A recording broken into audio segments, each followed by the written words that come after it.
I'm Sophia, 32, female.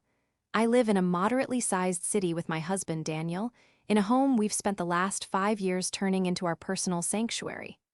By profession, I'm an event planner, a job that requires meticulous organization and a calm demeanor, two traits I've always prided myself on. But that carefully constructed calm was shattered by the one person I should have been able to call family, my mother-in-law, Beatrice.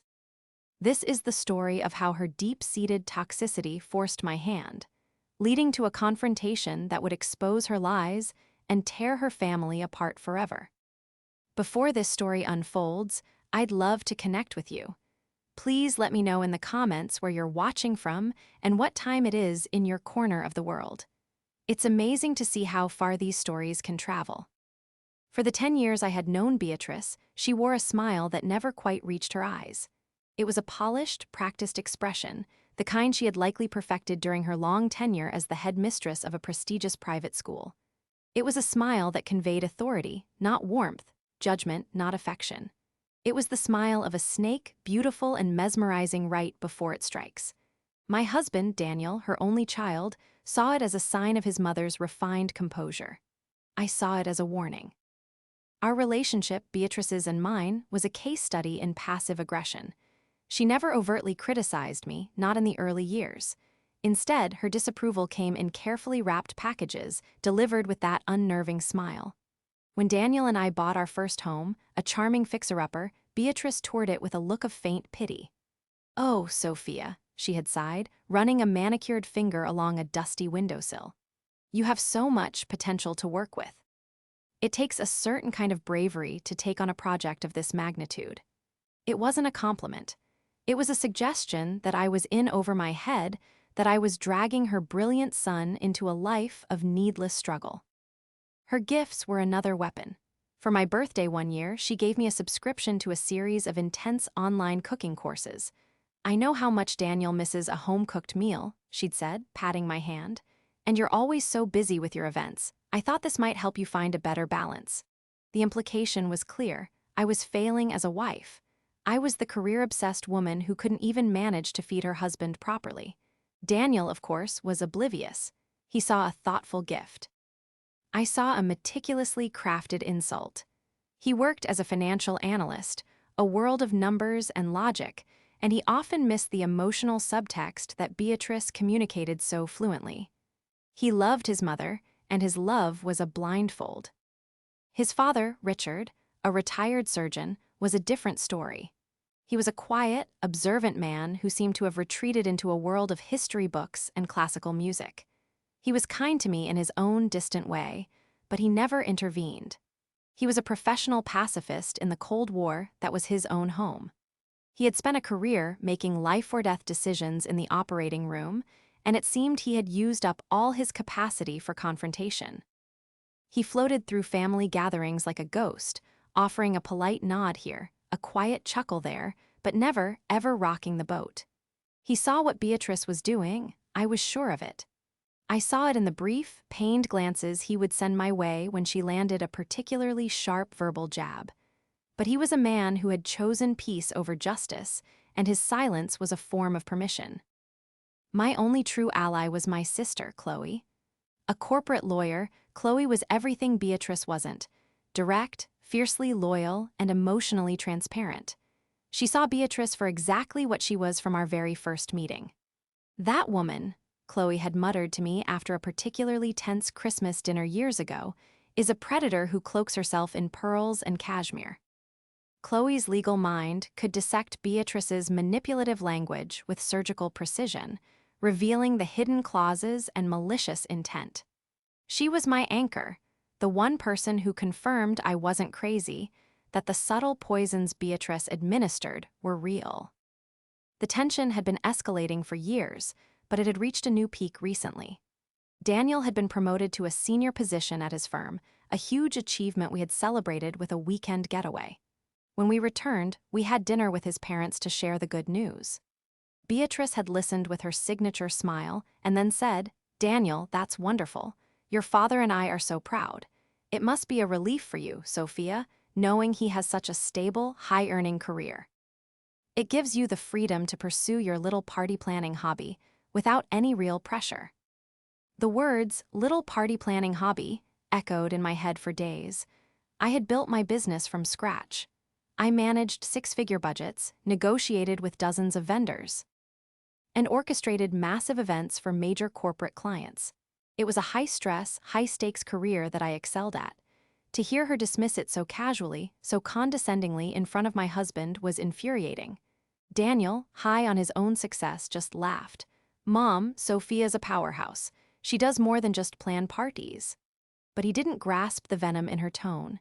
He didn't understand that she wasn't just minimizing my career, she was minimizing me. That dinner was a turning point. I realized then that Beatrice's campaign wasn't just about making me feel inadequate. It was about slowly, methodically eroding Daniel's respect for me. She wanted to reposition me in his mind from an equal partner to a dependent, a hobbyist supported by her brilliant son. It was a long game, a war of attrition, and I had been naively fighting a defensive battle. I knew, with a chilling certainty, that she was building towards something. There was a purpose to this escalation, a final move she was preparing to make. I could feel it in the way her smile tightened at the edges whenever she looked at me, the way her eyes held a triumphant gleam. The snake was coiling, and I knew the strike was coming soon. The designated battlefield was Thanksgiving. It was Beatrice's favorite holiday, a perfect stage for her to perform the role of the benevolent matriarch. Her home, a large, immaculately decorated colonial, was her theater. Every piece of antique furniture, every polished silver utensil, was a prop in the grand production of her domestic perfection. This year, the guest list was larger than usual. Beatrice had invited her sister, a woman as equally severe as she was, and her husband, along with a few old family friends who had known Daniel since he was a boy. It was an audience handpicked to be on her side. Daniel and I arrived in the early afternoon, my arms laden with a pumpkin cheesecake and a bottle of expensive wine. I had decided to adopt an attitude of cheerful indifference, a strategy Chloe and I had dubbed Teflon Sophia. No barb would stick. No insult would penetrate. I would smile, be gracious, and give her absolutely no ammunition. It was a solid plan, but I had underestimated my opponent's arsenal. The first few hours were a masterclass in subtle psychological warfare. Beatrice complimented my cheesecake with a tone that suggested she was surprised I was capable of producing something edible. "Sophia, this is quite lovely. You must give me the recipe, unless it's a family secret," she asked, a twinkle in her eye, knowing full well my own mother had passed away when I was a teenager. The question was a tiny, sharp jab at the void in my life. Later, while talking to her friends, she gestured towards me and said, just loud enough for me to hear, "Sophia has such a creative spirit. She's helping Daniel learn to appreciate the simpler things in life." The implication was that I was dragging him down from the sophisticated world he was born into. Daniel, circulating among the guests and beaming with pride, was a pawn in her game.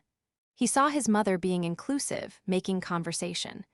I saw her laying a foundation of doubt, painting me as a simple, slightly incompetent but well-meaning girl who had lucked into marrying her son. Richard drifted through the proceedings, offering me a sad, fleeting smile when he thought no one was looking. He was a silent witness, his inaction a quiet betrayal. The main event began after dinner. We were all gathered in the formal living room, plates of dessert balanced on our laps. The fire crackled in the hearth, casting a warm, deceptive glow over the room. Beatrice cleared her throat, and a hush fell over the guests. The performance was about to begin. "I just want to say," she started, her voice filled with a practiced, trembling emotion, "how wonderful it is to have everyone here. Family is the most important thing, the bedrock of our lives. And watching my Daniel build his own family, well, it's a mother's greatest joy." She paused, dabbing a corner of her eye with a silk handkerchief. Her friends murmured in appreciation. She turned her gaze to Daniel, her smile now full of maternal love. "Daniel, you have always made me so proud.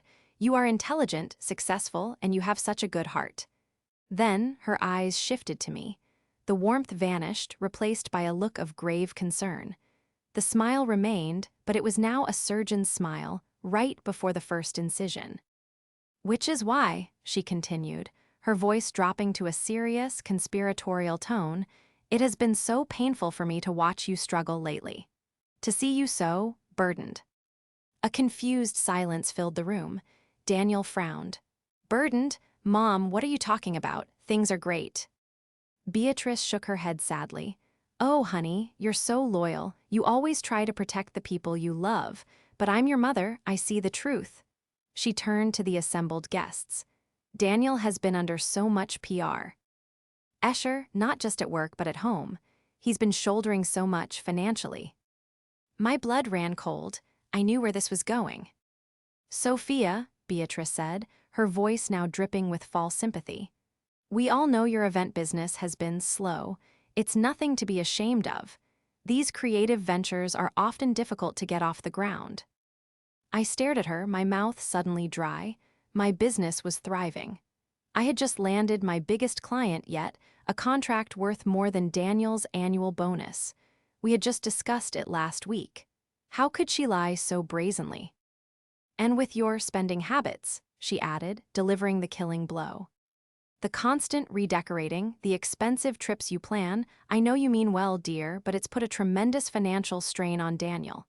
He's too proud to ever say anything, of course, but I've seen the bills. I know he's had to dip into his personal savings, the money his father and I set aside for him, just to keep things afloat." The room was silent, every eye on me. Her friends were looking at me with a mixture of pity and contempt. Her sister had a smug, triumphant look on her face. I was being painted as a gold-digging, frivolous wife who was bankrupting her hardworking husband.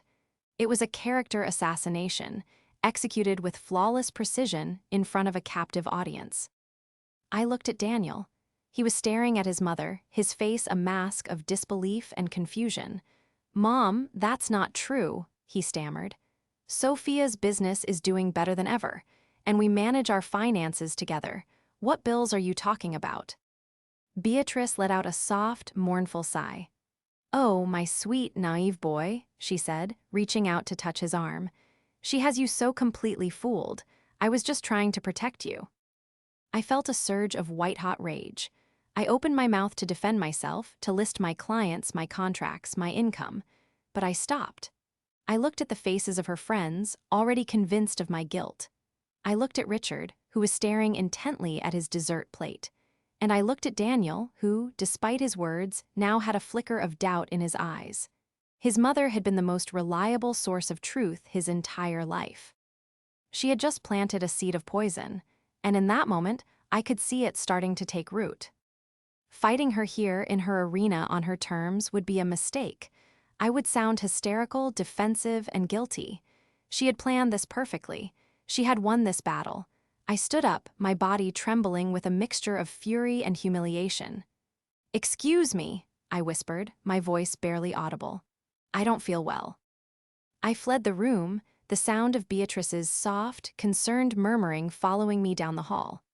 I locked myself in the guest bathroom, my heart hammering against my ribs. The war had begun, and I had just been publicly, brutally ambushed.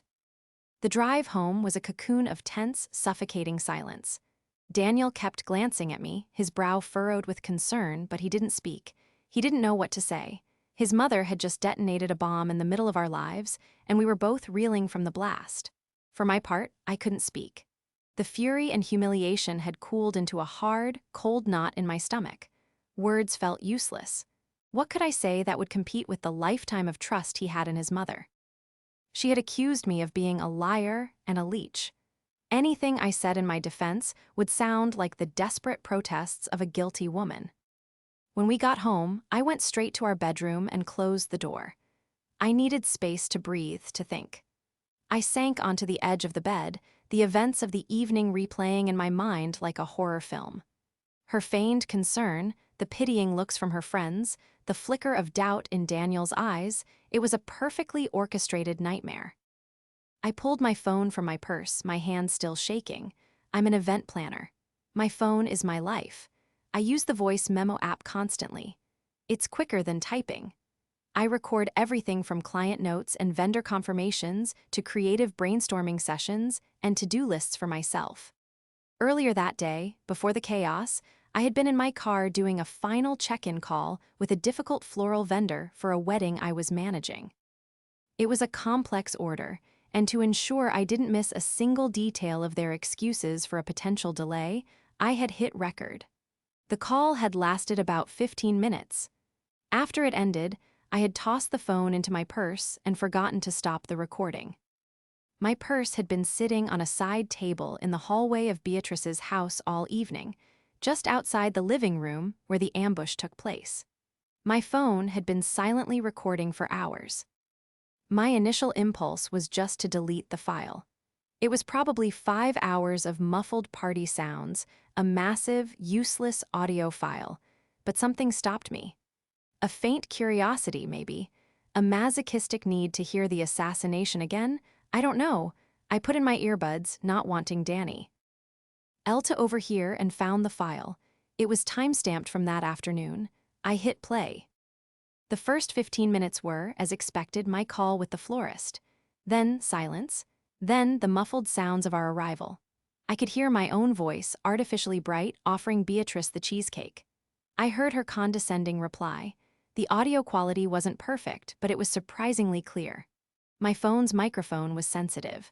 I fast-forwarded through the next couple of hours, catching snippets of conversations, laughter, the clinking of glasses. It was like being a ghost at the party. I skipped ahead to the part I dreaded, the living room scene. The audio was clearer now, the phone evidently closer to the source.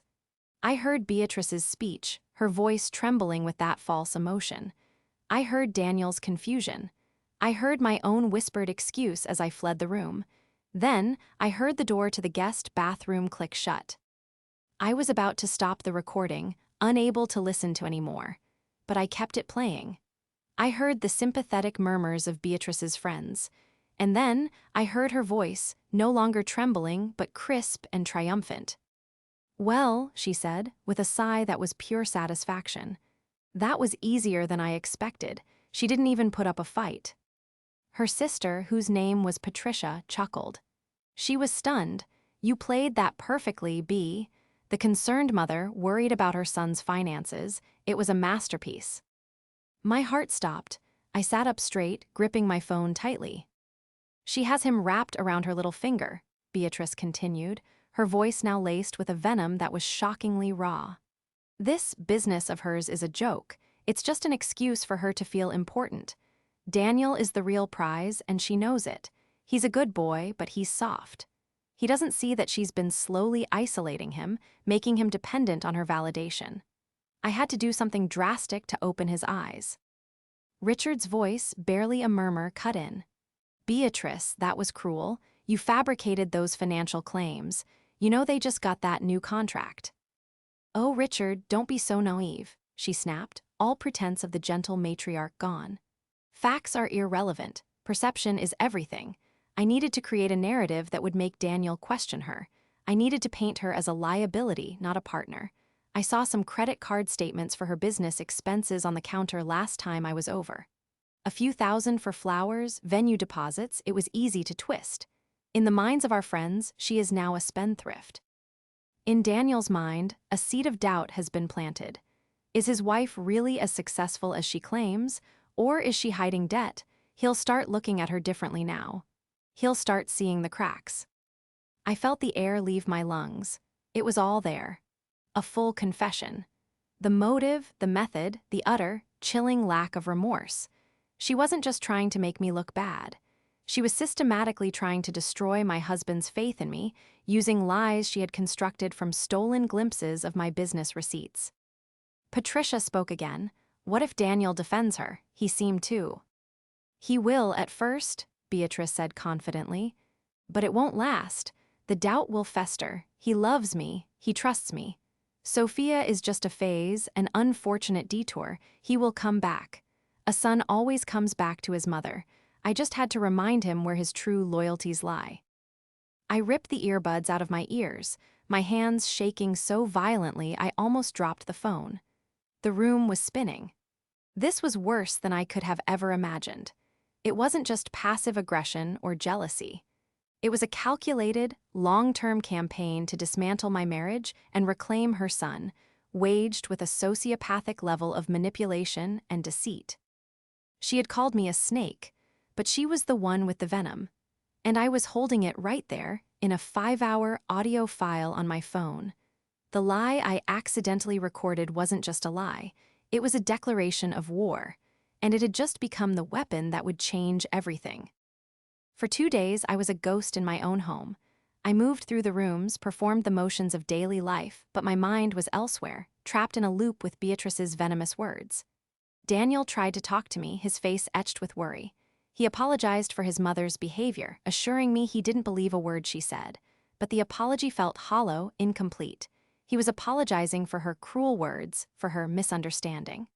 He didn't grasp the true depth of the malice. He couldn't. He still saw her as a flawed but loving mother who had made a terrible mistake. He had no idea she was a saboteur.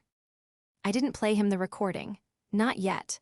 The raw, undeniable proof felt too powerful, too final. Playing it would be pulling the pin on a grenade. Once I did, the life we knew would be over. The blast would destroy his relationship with his mother, and the shrapnel would tear through our own mar. Ryaj, I needed to be sure.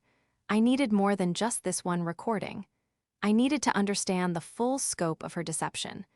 I needed to build a case so airtight that not even a sliver of doubt could remain in Daniel's mind. On the third day, I called my sister. "Chloe," I said, my voice barely a whisper, "I need your help. It's about Beatrice." An hour later, we were sitting at my kitchen table. I played her the recording. Chloe listened intently, her face expressionless, a habit she'd honed in countless legal depositions. When it was over, she took off her glasses and rubbed her eyes. "Wow," she said softly. "I knew she was a monster, but I didn't realize she was a Bond villain. This is premeditated. This is malicious. This is a gold mine." "It's horrible," I said, my voice breaking. "It is," she agreed, her expression hardening. "Which is why we're not just going to get mad. We're going to get even. But more than that, we're going to get Daniel to see the unvarnished truth. This recording is our smoking gun, but a good lawyer never walks into court with just one piece of evidence. We need to build a timeline.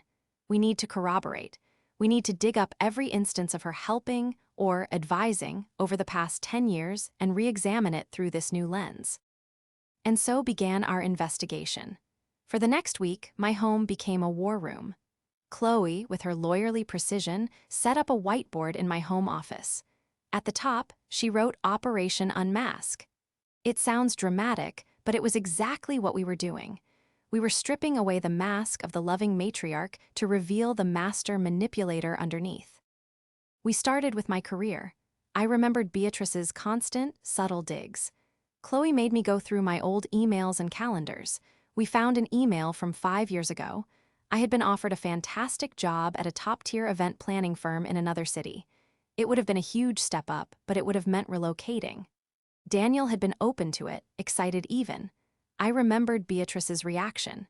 She had taken me out for lunch, just the two of us. She had been so supportive, so understanding.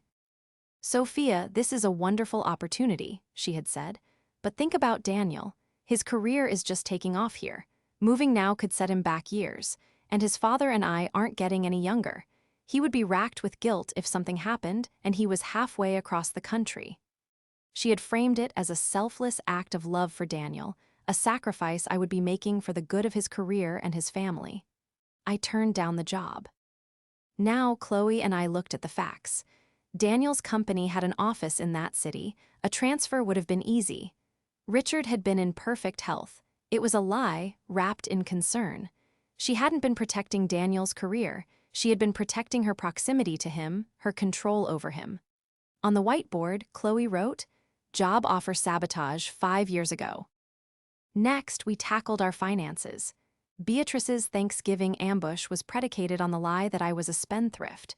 We went through our financial records. What we found was startling.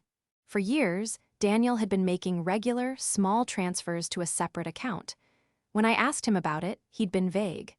"It's just something Mom helps me with, a little investment portfolio she manages for me.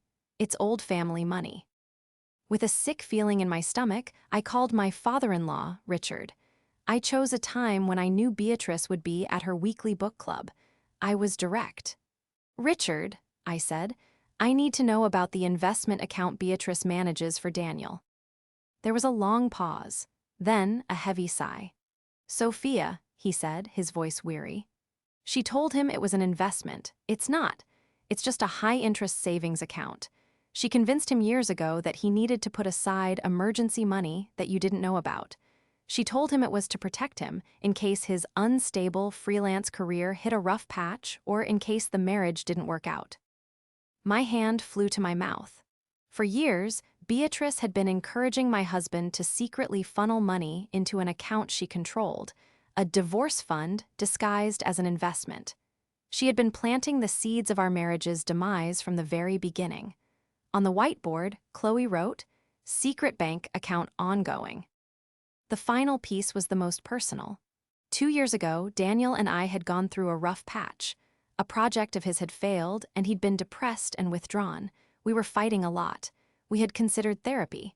I remember Beatrice taking Daniel out for a long walk. When he came back, he told me he didn't think therapy was necessary. "Mom thinks we just need to communicate better," he'd said. She said bringing a stranger into our marriage would only complicate things. We had struggled through it on our own, and our relationship had suffered for months before we found our footing again. Now, I wondered what she Dee really said. I had the audio file, I had the proof of her methods, I had a theory. "Chloe," I said, "I think she told Daniel that I was the source of his unhappiness, that I wasn't supportive enough. She didn't just advise against therapy. She used his depression as an opportunity to frame me as the villain." Chloe wrote it on the board. Therapy interference 2 years ago. By the end of the week, the whiteboard was covered in a spiderweb of lies, manipulations, and sabotages, all connected to one name, Beatrice.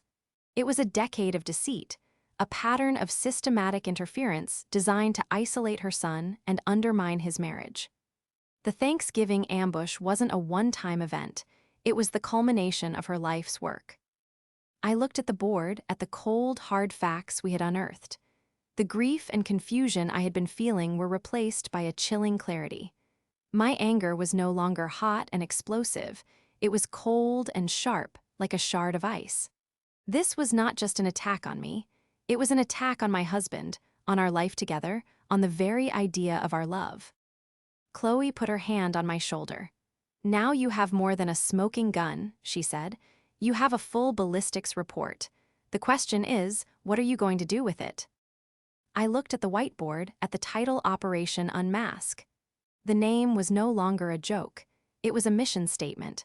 "I'm not just going to show it to Daniel," I said, my voice steady. "I'm going to do what Beatrice did. I'm going to choose a stage. I'm going to choose an audience. And I'm going to let her unmask herself." The rage had settled into a steely resolve. I was no longer the victim. I was the architect. My job was to plan events, to manage chaos, to create perfectly executed experiences where every detail was controlled. I would now apply that skill set to the most important event of my life, Beatrice's downfall. This wouldn't be a screaming match or a tearful confrontation. It would be a structured, deliberate, and public dismantling of her carefully crafted facade. Chloe and I spent the next 2 weeks refining the blueprint. Our first decision was the venue. It had to be neutral territory, not my home and certainly not hers. It needed to feel official, almost like a tribunal. Chloe suggested renting a private dining room at a high-end restaurant, a place that was elegant and formal, a setting where decorum was expected and outbursts would be deeply conspicuous. The formality would trap Beatrice. She wouldn't be able to cause a scene without looking unhinged, destroying the very image of refined composure she had cultivated her entire life. I found the perfect place, a restaurant called The Sovereign, known for its hushed atmosphere and impeccable service. I booked their smallest private room, the chairman's suite, for a dinner party. Next, the guest list. This was critical. It couldn't just be family. We needed witnesses who were respected, objective, and whose opinions mattered to both Daniel and his parents. The audience from Beatrice's Thanksgiving ambush was biased, her own personal jury. I needed to assemble a new one. The list was short but strategic. Beatrice and Richard, the accused and her accomplice. Daniel, the primary victim and the ultimate judge. Chloe, my counsel and support. Patricia, Beatrice's sister. She was complicit in the Thanksgiving lie. She needed to be there to face the consequences of her allegiance. Dr. Alastair Finch, Richard's oldest friend and former colleague, a retired cardiologist. He was a man of immense integrity, universally respected. Richard looked up to him, and Beatrice would not dare to lie in front of him. He was our character witness. Maria and David Chen, an older couple who were longtime family friends of both sides. They had known Daniel since he was a boy, but were also fond of me. They represented the stable, unbiased center. Their shock and disapproval would be a powerful blow to Beatrice's social standing. The invitation was the next piece of the puzzle. It couldn't betray the evening's true purpose. I used my professional skills to design a simple, elegant evite. The reason for the gathering? To thank you all for your support and to celebrate family. The irony was so thick it was almost suffocating, but I knew Beatrice would read it as a sign of my surrender, an attempt to make peace after her Thanksgiving victory.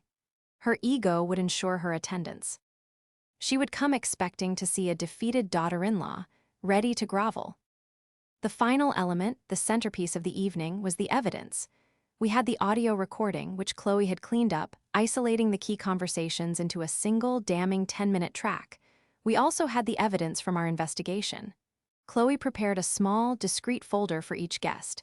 Inside would be a simple, one-page summary, a timeline of events. The job offer, the secret account, therapy interference. Each item was listed with a brief FA. See tool description, devoid of emotion. It was a legal document, a statement of facts.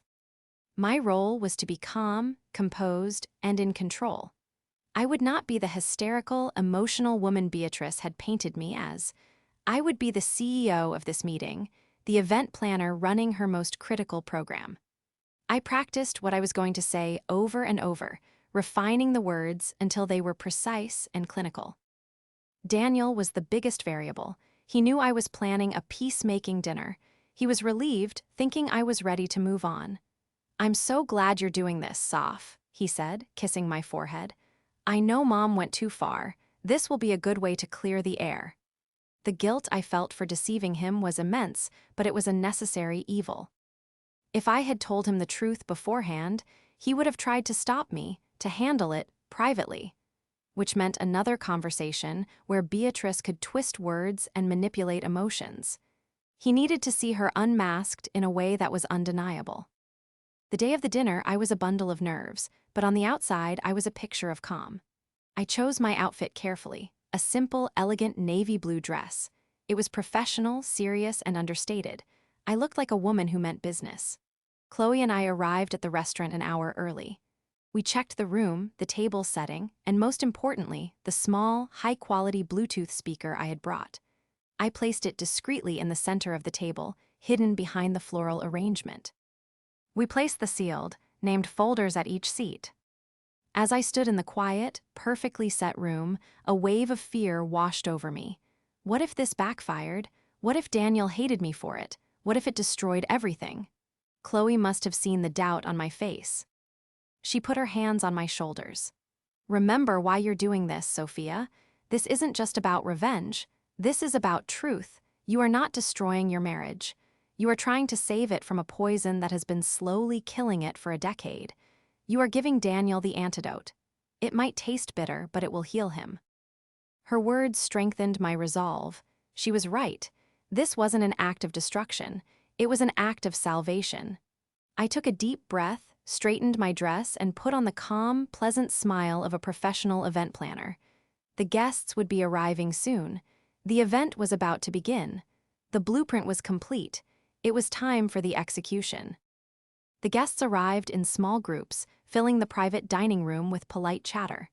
Beatrice and Richard were last. Beatrice swept in wearing a cream-colored silk suit, the very picture of grace and authority. She gave me an air kiss, her smile thin and victorious. "Sophia, dear," she said, her voice dripping with condescension. "This is a lovely gesture, a very mature way to handle our little misunderstanding." She saw the elegant room, the formal place settings, and believed it was all an elaborate apology to her. Daniel was a gracious host, oblivious to the storm that was about to break. He guided his parents to their seats, ensuring everyone had a drink. He was happy, relaxed, believing this was a night of healing. The sight of his innocent smile was a knife in my heart, but it strengthened my resolve. He deserved to be free from her web. We made it through the appetizers with forced, surface-level conversation. Dr. Finch discussed a recent medical journal article with Richard. The Chens asked about my business. Beatrice dominated her side of the table, telling a long, self-aggrandizing story about a former student who had become a famous author, implying her own mentorship was the cause. When the main courses were cleared, I knew it was time. The waiter poured a final round of wine and quietly exited, closing the heavy wooden door behind him. The room fell silent. This was the moment. I stood up, my hands resting on the back of my chair to steady them. "Thank you all for coming," I began, my voice clear and even. I met Daniel's eyes. He smiled encouragingly. "I know the invitation said this dinner was to celebrate family, and it is, but it's also about telling the truth, because a family built on lies isn't a family at all. It's a performance." The mood in the room shifted instantly. The polite smiles faded, replaced by confusion. Beatrice's eyes narrowed.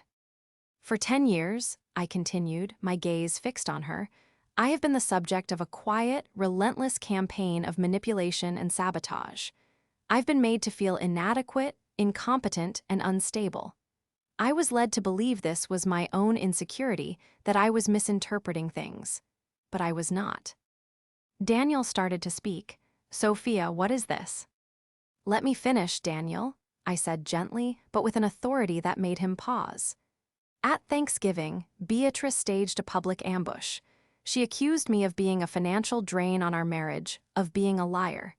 She did this in front of friends and family with the intention of humiliating me and, more importantly, of planting a seed of doubt in her son's mind."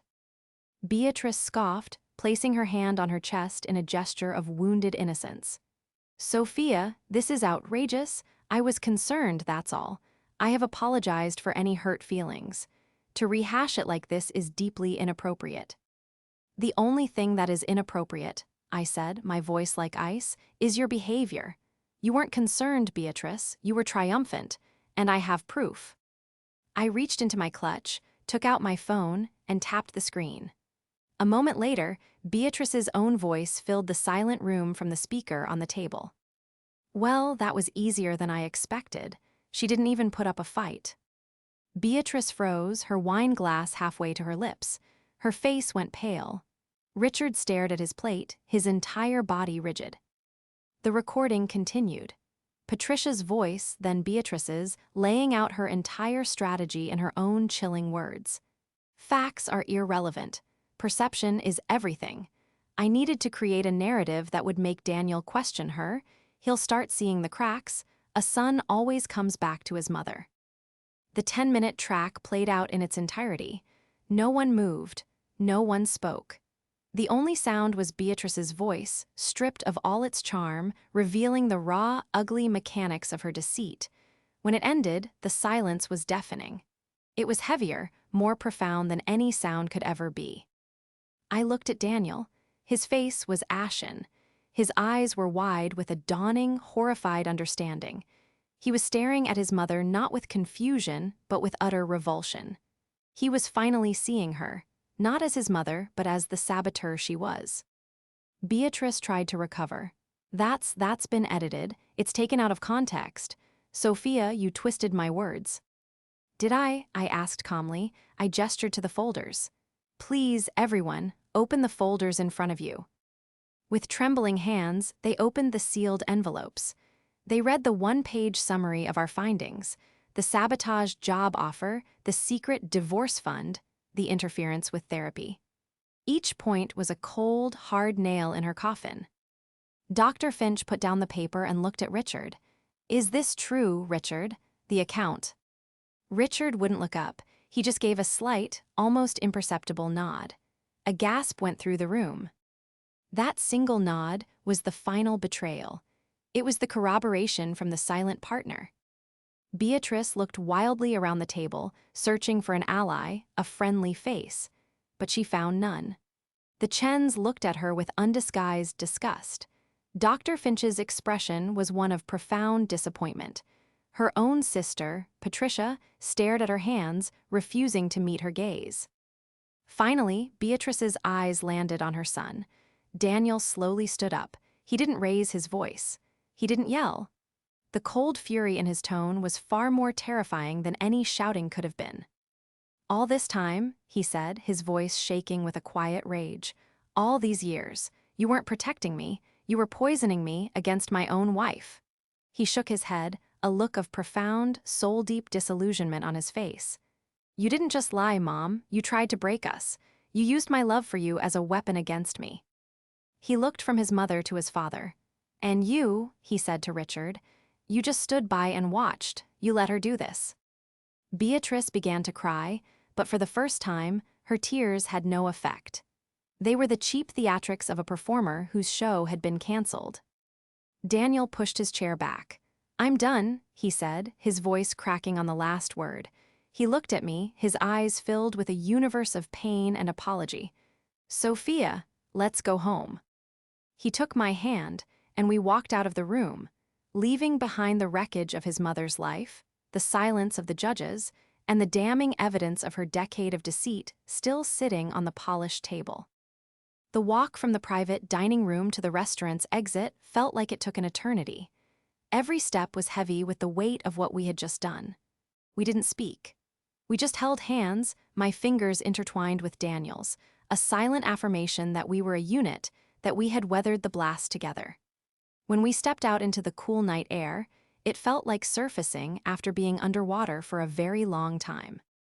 The car ride home was just as silent as the one after Thanksgiving, but the quality of the silence was entirely different. It was no longer tense and suffocating. It was hollowed out, mournful, the quiet that follows a great and terrible storm. Daniel drove, his eyes fixed on the road, his knuckles white on the steering wheel. I watched his profile, the hard line of his jaw, the profound sadness in his eyes. He wasn't just processing a lie, he was mourning a lifetime of them. He was mourning the mother he thought he had. When we walked through our front door, the dam finally broke. Daniel slumped against the closed door and slid down to the floor B, burying his face in his hands. His shoulders shook with silent, racking sobs. It was the most heartbreaking sound I had ever heard. I knelt in front of him, wrapping my arms around him, holding him as he grieved. "She never loved me," he whispered into my shoulder, his voice thick with pain. "Not really. She just wanted to own me." "She loved you in the only way she knew how, Daniel," I said softly, stroking his hair. "In a broken, possessive way, but that's her brokenness, not yours. It was never about you." We stayed like that for a long time on the floor of our entryway until his sobs subsided into weary sighs. He finally looked at me, his eyes red-rimmed and exhausted. "I'm so sorry, Sophia," he said, his voice hoarse. "For not seeing it, for not protecting you, for every time I took her side, for every doubt I ever had. Can you ever forgive me?" "There's nothing to forgive," I said, and I meant it. "You were a victim in this too. She manipulated both of us, but we're free now." His phone began to ring. The screen lit up with a picture of his mother. He stared at it, his expression hardening. He let it go to voicemail. It rang again and again. Then came the texts, a flood of them. Desperate apologies, accusations that I had bewitched him, frantic pleas for him to call her. He read the first few, then with a look of finality, he blocked her number. Then he blocked his father's number. Then his Aunt Patricia's.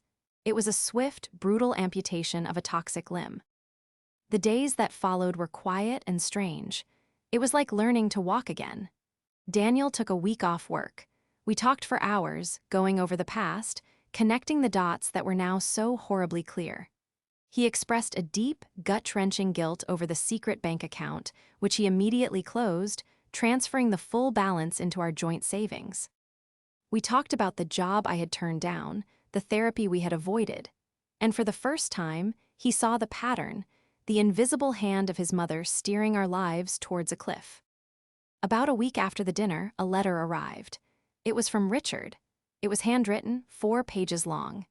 In it, he didn't make excuses. He apologized. He wrote about Beatrice's deep-seated insecurities, her pathological need for control, a trait that had grown more pronounced after her retirement. He wrote of his own cowardice, of choosing a path of non-confrontation that he now realized was a deep and profound betrayal of his son and of me. He wrote that Beatrice was a broken woman, that she had refused to leave her room since the dinner, and that he didn't know how to fix what she had shattered. He didn't ask for forgiveness, only for Daniel to know that he was sorry. Daniel read the letter, then put it away.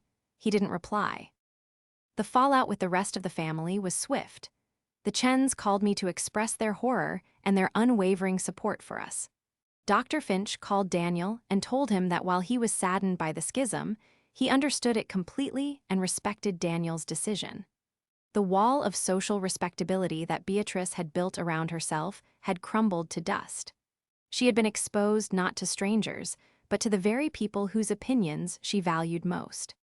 It was a social death, and for a woman like Beatrice, that was a fate worse than any other. Our lives are different now, quieter. The holidays are no longer a source of dread. They are spent with my sister Chloe or on quiet trips for just the two of us. There is an absence, a void where Daniel's parents used to be, but it is a clean, peaceful void, not the noisy, toxic space they once occupied. Daniel is changed. He is more attentive, more emotionally present.